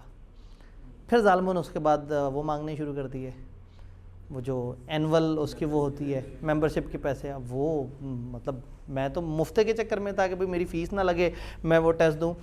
तो इस वक्त जब एक इंटरनेशनल बॉडी मुझे ऑनरेरी क्वालिफिकेशन दे रही है, मेरे अपने पाकिस्तान की एक लोकल बॉडी ऑडिट का इम्तिहान ले रही है, और मैं वहाँ बैठ के सोच रहा हूँ कि मैं तो गया। इंटरनल ऑडिटर एक्सटर्नल ऑडिटर के 20 फ़र्क बताएं। अब वो मेरे से आगे वाला बैठ के ऐसे हाशिया लगाएगा, वो ऐसे करके वो 20 हेडिंग्स देगा, वो फूल बूटे बनाएगा उसमें, वो पता नहीं क्या क्या करेगा, और मैं उसको देख के ये सोच रहा था।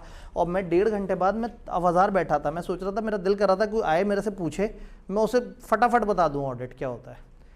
ये कागज़ पे लिख के मेरे से नहीं साबित हो रहा कि ऑडिट ये चीज़ क्या है, ये चीज़ क्या है, और वो इतने से वो बाल की खाल खींचनी है। एक छोटा सा सवाल है उसको 20 नंबर के लिए, अब वो शायद मेरे से पीछे वाले ने 40 हेडिंग्स लिखी होंगी उसकी, शायद वो रटा मार के आया हुआ होगा, और शायद वो अच्छे नंबर लेके होगा, शायद उसने 90 नंबर ले लिए होंगे। मेरे 51 नंबर आए थे या 52 आए थे, 50 पे पास होना था। तो इसका मतलब है कि सम टाइम एक बंदा इस आर्टिफिशियल एनवायरनमेंट में इस तरीके से वो डेमोस्ट्रेट नहीं कर पाता व्हाट द पर्सन नोज़। कि मुझे अगर एक वेबसाइट पे मेरे से टेस्ट लिया जाता, मेरे से MCQs पे टेस्ट लिया जाता, मेरे से सुन के टेस्ट लिया जाता, मैं अच्छा बताता, लेकिन मेरे हाथ थक गए थे, कितना लिखूं, कितनी हेडिंग दूं, बार बार मारकर बदल के हेडिंग देनी है क्योंकि उनको पसंद ही। तो वो असल में उनकी रिक्वायरमेंट जो है मैं उसके मुताबिक नहीं वो कर सकता। तो मैं वहाँ पे ये फ़ील कर रहा था कि मैं अगर एकेडमिकली देखा जाए तो शायद ऑडिट के ऊपर रिसर्च करने वाले पूरे पाकिस्तान में गिनती के चंद लोग हैं, मैं उनमें से एक था।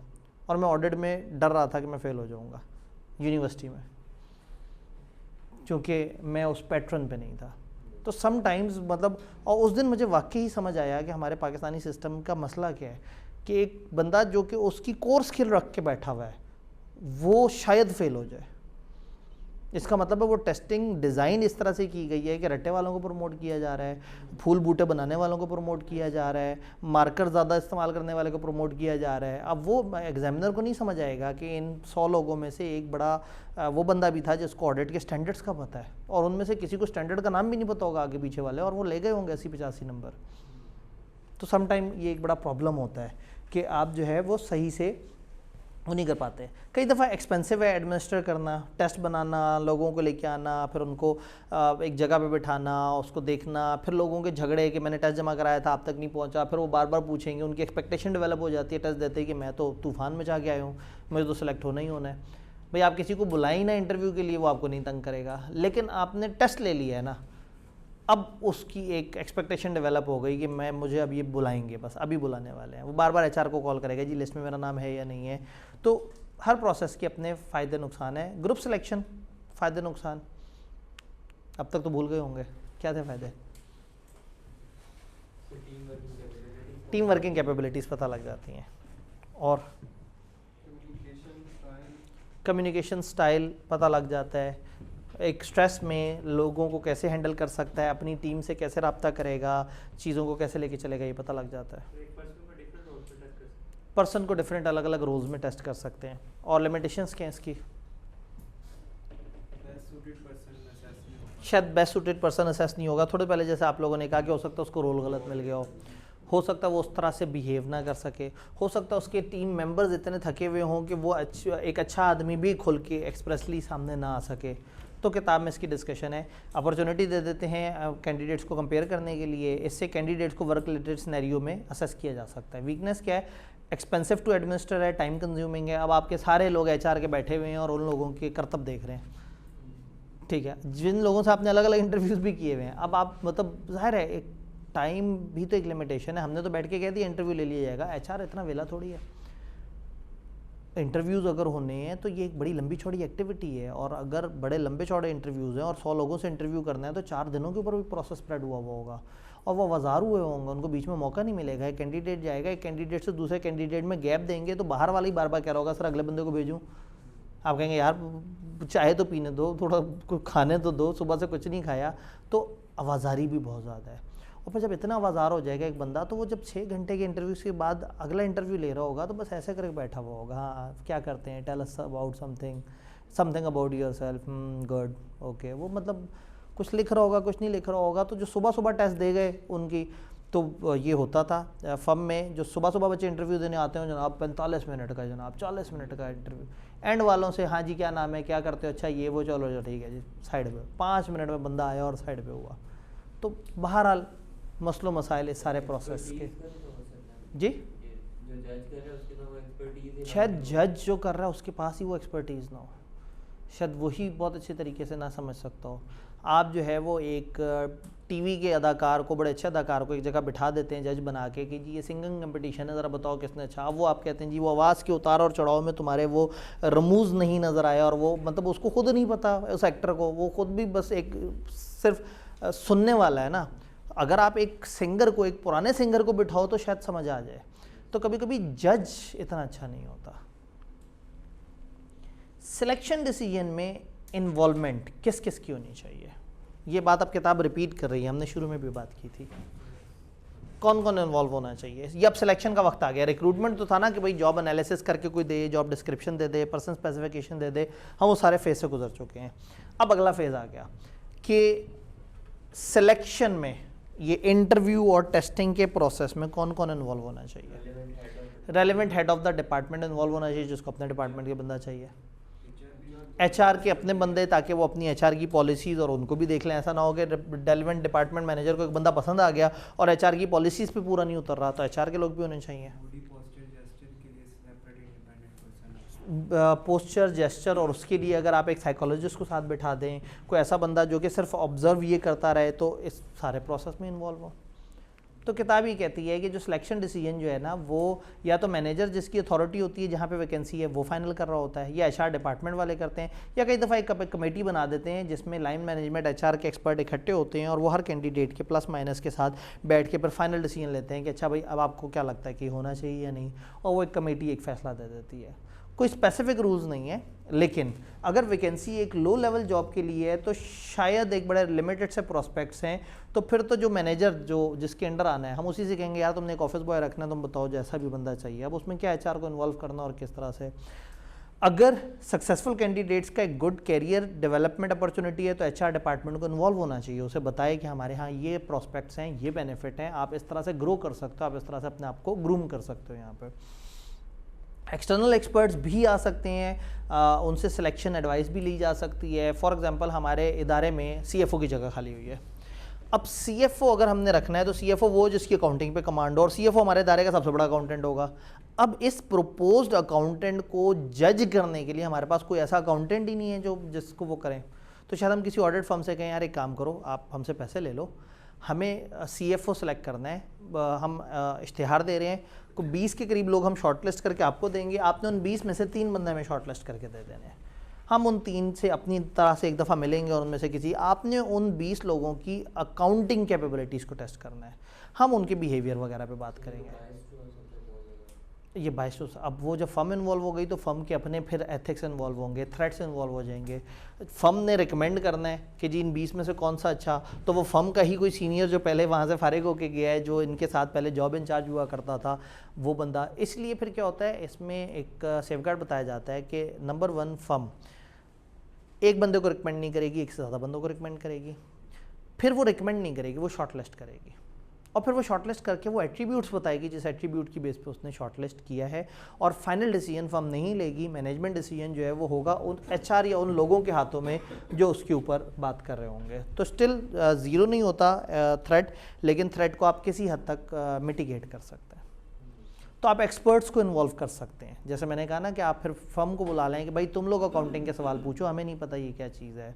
कुछ खास किस्म की जॉब्स हैं, कुछ खास किस्म के मामलात हैं, तो शायद रिक्रूटमेंट कंसल्टेंट से आप कहें कि जी ये आप ये बताएं, हमें ये बंदा सही लग रहा है, ये 3 कैंडिडेट्स हैं, इन तीनों में ये प्रॉपर्टीज़ हैं, हमें लग रहा है ये बंदा, तो हो सकता है वो बंदा कहे भाई मैं 20 साल से हायरिंग्स करता आ रहा हूँ, मुझे पता है आपको जो ये फीचर नज़र आ रहा है ना, ये एम सिर्फ दिखावे का है, 5-10 मिनट में फारिग हो जाना है। वो वाले बंदे में वो वाली सलाहियत है ना, वो बड़ी कमाल है।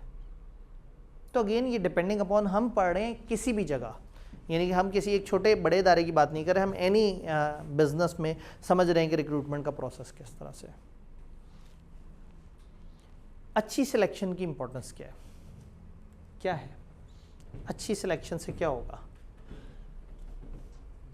कंपनी में उसका अच्छा इम्पैक्ट जाएगा। कंपनी में अच्छा इम्पैक्ट जाएगा।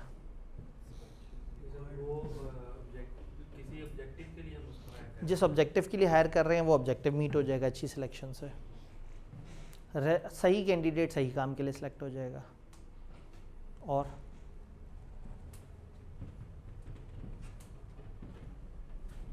इदारे को उसके अंडर जो एम्प्लॉयज आ रहे हैं या जिस टीम के साथ वो वर्क कर रहा है उनको भी उससे फ़ायदा होगा। इदारे को फ़ायदा हो जाएगा। अच्छी सिलेक्शन का मतलब अच्छा इनपुट का मतलब है कि अच्छा आउटपुट। जितने अच्छे रिसोर्स होंगे, जितने अच्छे तरीके से आप लेके आएंगे उनको, जितना कम सिफारिश पे होंगे, जितना अच्छे प्रोसेस से गुजर के आएंगे, उतना अच्छा टैलेंट आपको मिलेगा, उससे आपका इदारा उतना ज़्यादा बेहतर तरीके से चल पड़ेगा। तो quality of employees within organization बढ़ेगी और जिससे ऑर्गेनाइजेशन मोर सक्सेसफुल हो जाएगी अपने एडवांटेजेस में। और पुअर सिलेक्शन की तो फिर क्या होगा? गंदी सिलेक्शन, बल्कि मैं ये क्यों बताऊँ, मैं आपसे पूछूं, गंदी सिलेक्शन हो गई तो क्या होगा? सारी गंदी गंदी बातें करते हैं, कॉर्पोरेट इमेज ख़राब हो जाएगा। याद है कॉर्पोरेट इमेज? जो प्रोसेस पूरा फॉलो किया गया वो इतना वाइबल ही नहीं था। प्रोसेस गलत था, वाइबल नहीं था, और प्रोसेस का बिला वजह खर्चा भी ज़ाया हुआ, इतने सारे लोगों पे इतना पैसा खर्चा, और एंड पे फिर थका हुआ बंदा रख लिया और ऑब्जेक्टिव पूरा नहीं होगा।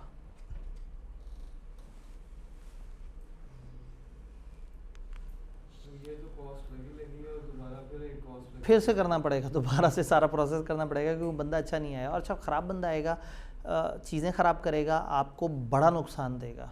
सिर्फ उसको पैसे देना नुकसान नहीं है, वो तो है ही नुकसान। वो जो आगे कचरे में आगे जाएगा, वो आगे जो आपके कॉन्ट्रैक्ट्स ख़राब करके जाएगा, आपके क्लाइंट ख़राब करके जाएगा, वो एक अलग अजियत। तो फिर हम ये कह रहे हैं सिलेक्टेड एम्प्लॉइज़ शायद अच्छा परफॉर्म ना करें, शायद कंपेटिटर ऑर्गेनाइजेशन जिसमें हाई क्वालिटी एम्प्लॉई हो वो ज़्यादा बेहतर परफॉर्म करें, और आपके पास तो थके हुए लोग हैं। शायद जो इंडिविजुअल जिसको काम दिया गया हो सकता है वो उस काम से मुतमईन ना हो, क्योंकि उसमें तो वो स्किल ही नहीं थी, और आपकी सिलेक्शन ने ये सेंस ही नहीं किया कि इसमें वो स्किल नहीं है जिस काम के लिए हम इसको बुला रहे हैं। लेबर टर्नओवर बढ़ जाएगा। शायद आप इनकम्पिटेंसीज़ की वजह से कुछ लोगों को निकालना चाहें, और निकालना कौन सा इतना आसान काम होगा, इतनी सारी ऑर्गेनाइजेशंस आ जाएंगी, इतने सारे लॉज आ जाएंगे, तो आप बस फंसे हुए होंगे गलत फैसला करके। फाइनली ये सारा कुछ होने के बाद अब उस बंदे को एक ऑफ़र दे दी जाएगी। क्या होगा इस ऑफ़र में? जी, किस डेट से ज्वाइन कर सकता है, और जॉब पैकेज पर्क्स लिखे हुए होंगे, बेनिफिट्स, किस डिपार्टमेंट में वो आ रहा है, किसको रिपोर्ट करेगा, रिस्पॉन्सिबिलिटी, जैसे भाई ने कहा डेट ऑफ ज्वाइनिंग क्या होगी, और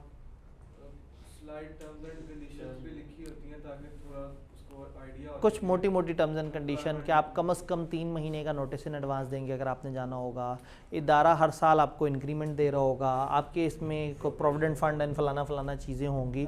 अब अगेन आईकैप का पैटर्न बदल गया है, तो दिस कैन हैपन के पेपर में एक सिनेरियो दें और वो कहें सिनेरियो में आपने एक बंदे को सिलेक्ट कर लिया है और इस तरह से करके तो ज़रा एक ऑफ़र लेटर ड्राफ्ट कर दें।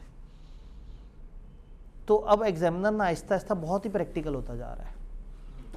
तो अब रट्टे वाला नहीं है ये सब्जेक्ट, समझने वाला है सब्जेक्ट। हाँ, समझने के बाद रिवाइज करने के लिए आपको लगेगा कि आप रट्टे जैसी चीज़ से गुजर रहे हैं जब आप किताब को एक दफ़ा दोहरा रहे होंगे, बट दोहराते हुए कंटेंट की कंप्लीटनेस पूरी करनी है। लेकिन ये जो क्लास के अंदर ये डिस्कशन हो रही है, ये बड़ी की डिस्कशन है। जैसे जब मैं बड़े अरसे से फ़िज़िकल क्लास से गायब था और मैं सिर्फ ऑनलाइन क्लास दे रहा था, तो जिस सब्जेक्ट में मुझे कमी फ़ील हो रही होती थी वो SPM था। क्योंकि SPM अकेले मज़ा नहीं आता, तो मैं वो वीडियोस में भी बीच बीच में ना वो लगा रहा होता था कि pause the video, think of your self being in a situation, और वो मतलब मैं बच्चों से बातें करने की कोशिश कर रहा होता था वीडियोस में, लेकिन वो मज़ेदारी की बात नहीं होती थी। तो इसमें ये 2 वे कम्युनिकेशन बड़ी मज़ेदार है कि हर चीज़ पर मैंने स्लाइड बंद कर दी और कहा हाँ जी सोचें। अब आप सोच रहे हैं, अलग अलग आइडियाज़ दे रहे हैं, एक दूसरे के आइडिया चोरी हो रहे हैं, और फिर आपको एक से ज़्यादा आइडिया सोचने होते हैं कि जी कहीं ऐसा ना हो कि मेरे साथ वाला भाई एक आइडिया दे दे तो मेरे पास आइडिया ख़त्म हो जाए। तो ये जो आपकी सोचने वाली स्किल है ना, ये बेहतर हो रही है। बट इससे अगली स्किल हमें चाहिए, 3 स्किल हमें चाहिए। हमें समझ आना है, हमें क्रिएटिवली सोचना है, और नंबर 3 हमें अच्छा लिखना भी है। तो लिखने वाली स्किल जो है ना, वो उसके लिए अब आगे टेस्टिंग वगैरह जब शुरू होगी तो फिर मैं आपको कहूँगा कि आप सिंबॉलिकली कुछ दफ़ा ज़बरदस्ती आपसे टेस्ट ले लूँगा ताकि आप उसमें, और एक टेस्ट का मैंने बताया था कि एक प्रोसेस अलग से चल रहा होता है। क्योंकि अक्सर लोग क्या करते हैं, एक सेशन में क्लासें लेके समझ लेते हैं और फिर कहते हैं कि ठीक है जी साल बाद अटैम्प्ट है, 1.5 साल बाद अटैम्प्ट है, अटैम्प्ट के करीब तेज़ी से दोहराऊँगा और उस वक्त रिटन प्रैक्टिस करूँगा। तो किसी को हम फोर्स नहीं कर सकते, हम ज़्यादा से ज़्यादा ये कर सकते हैं कि हम कुछ टेस्ट आपके लिए अवेलेबल करते हैं, या आपको बताएं कि एक पैरेलल टेस्टिंग सिस्टम शुरू हुआ है, आप में से अगर कोई उसको ऑप्ट करना चाहे अपने तौर पे तो वो कर ले। क्योंकि ये बड़ा प्रॉब्लम है कि सामने बैठे हुए तमाम हाजरीन और कैमरे के पीछे वाले सारे हाजरीन का डेट ऑफ एग्ज़ाम अलग अलग है। कोई 6 महीने बाद दे रहा है, कोई साल बाद दे रहा है, और कोई 1.5 साल बाद दे रहा है, और कोई अभी सिर्फ क्लासें ले रहा है इसलिए कि उसे फम नहीं मिली हुई और वो बेचारा डीमोटिवेशन से कुछ नहीं कर पा रहा, तो कह रहा है फ्रस्ट्रेशन तो ना हो, कम से कम मैं क्लासें पढ़ना शुरू कर दूँ, जब मेरी आर्टिकल शुरू हो तो मैंने SPM ख़त्म किया हुआ हो। तो इतने अलग अलग तरह के यूज़र्स हैं, तो थोड़ा सा मुश्किल होगा सबको एक स्टैंडर्ड पैटर्न पे लेके चलने का। हम कहते हैं selection process ends with an offer of employment and acceptance of the offer. It is prudent to identify a short list of acceptable applicants listed in order of preference. ये भी बड़ा ज़रूरी है। आपने एक बंदे को सारा कुछ करने के बाद जॉब ऑफर लेटर भेजा, उसने कहा जी मैं तो 4 जगह अप्लाई कर रहा था, दूसरे वाले भाई ने 2 दिन पहले बुला लिया और आपसे अच्छे पैसों पे दे दी, बुला लिया है, तो आप तो घटिया आदमी हो, आप फजूल आदमी हो। अब जब एक बंदे को जॉब मिल गई होती है तो उसके बाद फिर उसके सारे गुस्से, गमों गुस्से वो सारा निकलता है। तो अब आप कह लो हम इतनी मेहनत करके एक बंदे को फाइनल किया, तो आप क्या करते हैं, आप शॉर्ट लिस्टिंग कर लेते हैं। आप कहते हैं चलो यार सबसे पहले उस बंदे को ऑफर देंगे, अगर उसका कोई मसला हुआ, उसने कोई कहा कि नहीं, क्योंकि देखें इंटरव्यू में आपने हल्की फुल्की बात की थी, अब फाइनल ऑफर लेटर में आप कहेंगे आपका इतना पैकेज है, आपका इतना लोड है, तो हो सकता है वो बंदा ही पलट के कहे यार क्या बात करते हो, इंटरव्यू में ये इस तरह से बातें हुई थी, तो मुझे पैकेज तो इससे 10,000 ऊपर दो, मुझे फलाना तो दो। तो अगर आप बार्गेन कर सकते हुए, मार्जिन हुआ तो आप उसके साथ बार्गेन करें, नहीं कर सकते हुए और वो बंदा बिल्कुल विलिंग नहीं नज़र आ रहा, तो there must be a second best candidate, third best candidate. तो आइडियली आप एक शॉर्ट लिस्ट 2-3 बंदों की रखते हैं और आप फर्स्ट प्रेफरेंस से जॉब ऑफर करना शुरू करते हैं। तो देखते हैं जहां आपकी पसंद के बजट में, आपके पसंद के काम वो करने के लिए आपका पसंदीदा बंदा राज़ी हो जाए। If candidate at top of list refuses the job, next person on list can be made an offer and so on until someone in the list accept the offer of the job. Job accept हो गई, arrangement confirm होंगे writing में। Employment laws जो है वो शायद आपसे require करें कि एक फॉर्मल रिटर्न एक लेटर हो। एम्प्लॉयर जो है वो अनसक्सेसफुल एप्लीकेंट्स को भी नॉर्मली रब्ता करें, क्योंकि लोग प्रोसेस के एंड पे इंतज़ार कर रहे होते हैं। तो प्रॉब्लम ये है कि चीज़ हो जाने के बाद ना लोग भूल भाल जाते हैं। तो दिस इज़ इम्पॉर्टेंट कि एक दफ़ा जो वो एप्लीकेंट्स हैं जो अनसक्सेसफुल हैं उनको भी आप एक लेटर या ईमेल या किसी तरीके से कहें कि जी आपके साथ डील करके अच्छा लगा, आप अच्छे आदमी थे, हमारी रिक्वायरमेंट का थोड़ा सा बस मिसमैच था आपके साथ, हम आपको एक अच्छा कैरियर वो करते हैं, विश करते हैं, तो अनफॉर्चुनेटली आपकी सिलेक्शन नहीं हो सकी और हम इसलिए आपको बता रहे हैं ताकि आप हमारा वेट ना करें और आप अपनी रेलेवेंट जगह पे कोशिश करते रहें और अच्छी जॉब के लिए आप कोशा रहें। तो ये इससे ना उसको बहुत बुरा नहीं फील होता, वरना वो हवा में लटका रहता है और उसको किसी दिन 3 हफ्ते बाद पता लगता है कि वो वाली जगह पे बंदा आ गया और आप कंफ्यूज होते हैं कि जी मैं तो ऐसी फनकारी मचा के आया हूँ कि मुझे ये वो बुला लेंगे, वो बुला भी नहीं रहे होते और इस दौरान आप कहीं अप्लाई भी नहीं कर रहे होते।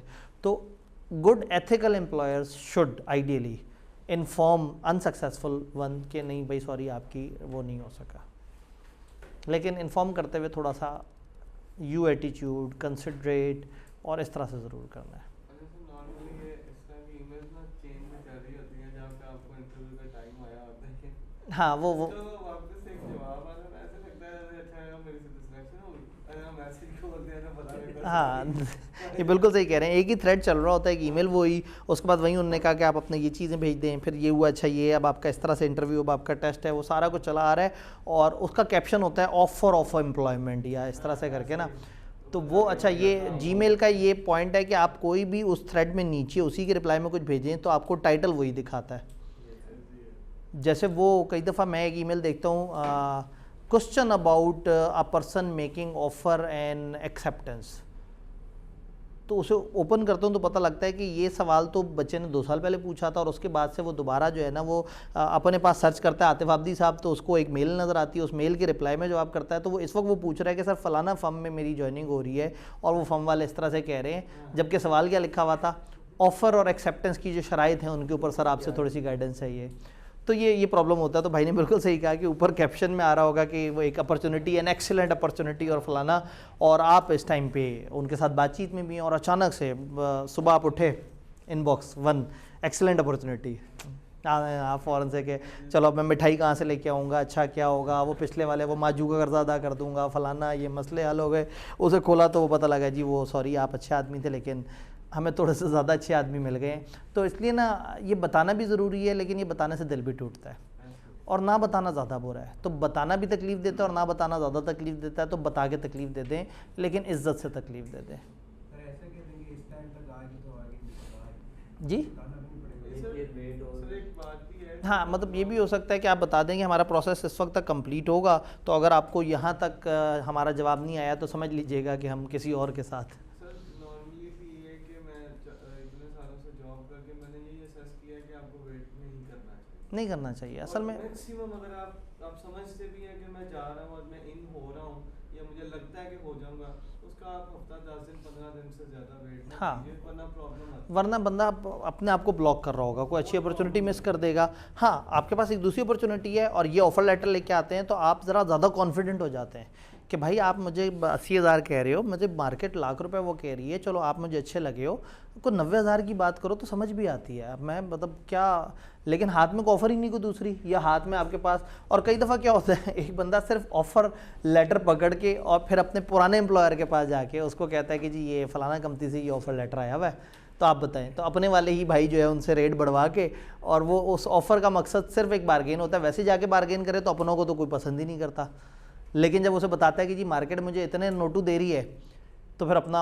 एम्प्लॉयर कहता है कि अच्छा यार, बंदा वो आपस में डिस्कस करते हैं, अच्छा चलो यार उतना नहीं थोड़ा सा कम, कहता है क्या बात कर रहे हैं, इतना तो मेरे हाथ में ऑफ़र आई हुई है, मैं तो सोच रहा था आप इससे ऊपर सोचेंगे।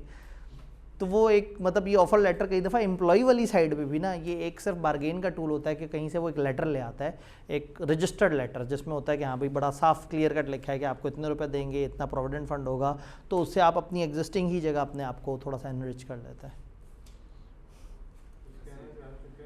जी जी एक माह पहले सर एक इंटरव्यू के प्रोसेस में मैं बोल रहा हूँ सारा, ठीक। वो यूएई की थी कोई, यहाँ पे वो कंसल्टेंसी दे रहे थे, वहाँ से वो बंदा पहले उसने इंग्लिश में इंटरव्यू लिया इनिशियल से ठीक। उसके बाद उसने कहा जी आपको कल मैं फाइनेंस मैनेजर के साथ एक पैनल इंटरव्यू है, उस पर भी डन। तो सर उसके बाद कहा अब एक टेस्ट लूँगा आपका, ऑनलाइन आपको देना होगा, मैं फिजिकल भेजूँगा आपको, उसी पे आपने फिलअप करना है, लेकिन कैम ऑन रहेगा, 1 घंटे का टेस्ट है, अकाउंटिंग फीस सारी ठीक है, डन, वो भी डन हो गया। अब जी फाइनेंस डायरेक्टर से मिलना, चला गया सर, सैलरी थी 160 से 2 लाख। ठीक। मैं कहा चलो यार लेट्स ट्राई, मतलब आर्टिकल खत्म हुआ, टाइम हो गया, 2 डिग्री में, चलो चलते हैं क्या। अब वो कैसी बातें कर रहा है, टोटल इंग्लिश बोल रहा है, पहले तो मुझे उसका एक्सेंट नहीं समझ आ रहा। ठीक। अब वो टोटल बात की जा रहा है, एक्चुअली हमें यहाँ पे थोड़ा सा लीडिंग पोजीशन और नीचे डाउन टू अर्थ भी दोनों तरफ बंदा चाहिए। अच्छा, सारे इंटरव्यू की कंक्लूजन के बाद मैंने ये सोचा, मैंने कहा यार मैं उसको, वो अरिजीत जो पता नहीं कौन था इंडियन था, उसको फ़ोन करके कहता हूँ तुम्हें बंदा 60-70 हज़ार वाला चाहिए लगता है। ठीक है। तो मतलब कि इतना पुअर वो मिस हैंडलिंग लास्ट इंटरव्यू में जाके हुई। वो कहते कि हम इंशाल्लाह जी जनवरी तक फाइनल कर लेंगे। मैं जनवरी से पहले ही सोच के बैठा था, कहते नहीं है तो यहाँ पे आने का फायदा कोई नहीं है सर। अगर वो सैलरी ऑफर कर भी देते हैं लेकिन उनकी एक्सपेक्टेशन ऐसी है कि आप उसको मीट नहीं कर पाएंगे ऐसे ही है। कभी भी। मतलब एक इतना टाइम आप काम करके आप कुछ चीज़ें आप नहीं करना चाहते, आप जर्नल एंट्री से जान छुड़ाना चाहते हैं, जाहिर है, डाटा एंट्री बिल्कुल। नहीं करना चाहता। ऐसे ही।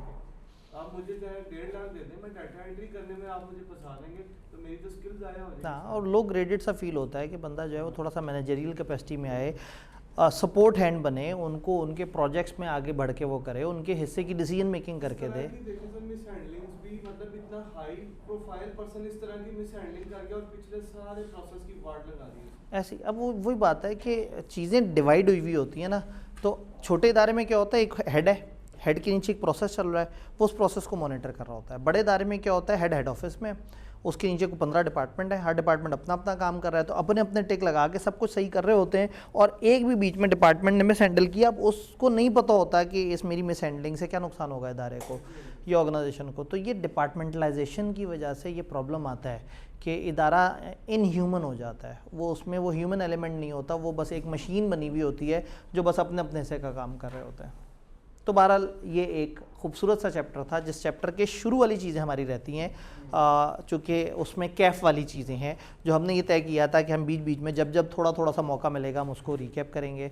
हमने एक थ्योरी XY को हमने डिस्कस किया हुआ है, बीच में हम थोड़ा सा आगे चल के जिस भी दिन हमारा कंटेंट जो है वो 7 बजे तक ख़त्म हो गया और हमारे पास को 15 मिनट आ गए, हम उस दिन कोई पीछे की थ्योरी पकड़ के उसको एक दफ़ा डिस्कस कर लेंगे फॉर द पर्पज़ ऑफ के पुरानी याददाश्त। ICAP ने भी यहाँ ऐड कर दिया है, लेकिन आई स्ट्रांगली बिलीव के 2-3-4 अटैम्प्ट्स गुजरने के बाद वो वहाँ से सवाल बनाने शुरू करेंगे।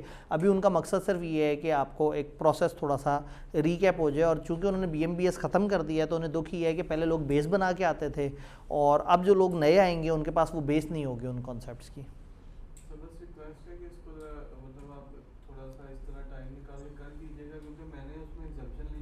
ठीक, नहीं ऐसे ही है। मतलब आपके आने से पहले ये डिस्कशन भी हो रही थी कि इसके ऊपर अगर हमें एंड तक भी बीच बीच में जब जब मौका मिले हम करते रहें, और अगर हमें नज़र आए कि बिल्कुल टाइम नहीं मिला तो मैं उसकी स्पेसिफिक वीडियोज़ उठा के पोर्टल पर डाल दूँ उन सारों को। यानी कि उससे ये भी ना हो कि एग्जिस्टिंग क्लास वाले अफेक्ट हों कि जी वो हमने वो टॉपिक शुरू कर दिए जो BMBS वाले हैं और वो सारे गंदे गंदे मुंह बना रहे होंगे, सर अब क्या फ्योल पढ़ा रहे हैं, लेंडल ऑरविक वाली अप्रोचेज़, वो बचपन में इतनी मुश्किल से तो जान छुड़ाई है इसे। तो वो भी आवाज़ार ना हो और जिसने नहीं पढ़ा हुआ उसको भी फ़ायदा हो जाए। तो बीच बीच में हम मतलब वही बात है कि एक दिन का टारगेट पूरा हो गया और 15 मिनट रहते हैं तो मैं कहूँगा चलो जी अब एक थ्योरी वो कर लेते हैं।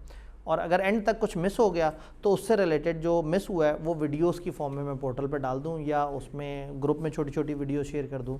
इन सारे कॉन्सेप्ट पे बड़े मज़े मज़े के वीडियो लेक्चर्स बने हुए हैं। ठीक है, तो वो इंशाल्लाह ताला जी बिल्कुल बुक हमें वही पब्लिशर भाई ने जिस तरह से बताया था, हमने पिछले वीक से पीछे वाले सैटरडे को उनको चीज़ें भिजवाई हुई थी और उन्होंने इस मंडे का कहा था और मंडे भी गुजर गया और आज ट्यूसडे भी है। कल सुबह तक तो उन्होंने बिल्कुल कुछ नहीं किया था। तो हमें ज़्यादा इंतज़ार है क्योंकि अगर किताब नहीं आएगी तो हमें मज़ीद एक हैंड आउट देना पड़ेगा और जब किताब देनी है तो वो हैंड आउट बहुत चुभेगा कि ये मतलब क्यों एक्स्ट्रा ख़र्चा जो है ना, ओवरहेड्स क्यों ज़्यादा लग गए। तो इसलिए हम खुद भी उनसे कोशिश कर रहे हैं अगर कल शाम तक भी आ जाता है तो हम क्लास में वो प्रोवाइड कर दें, नहीं तो जो इससे अगला चैप्टर है, अगला चैप्टर बड़ा मज़ेदार सा है ट्रेनिंग और डेवलपमेंट के ऊपर।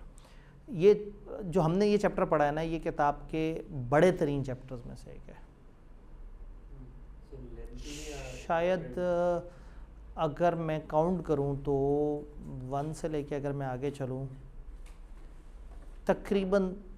तकरीबन सबसे बड़ा चैप्टर या सेकंड मोस्ट बिगेस्ट चैप्टर होगा ये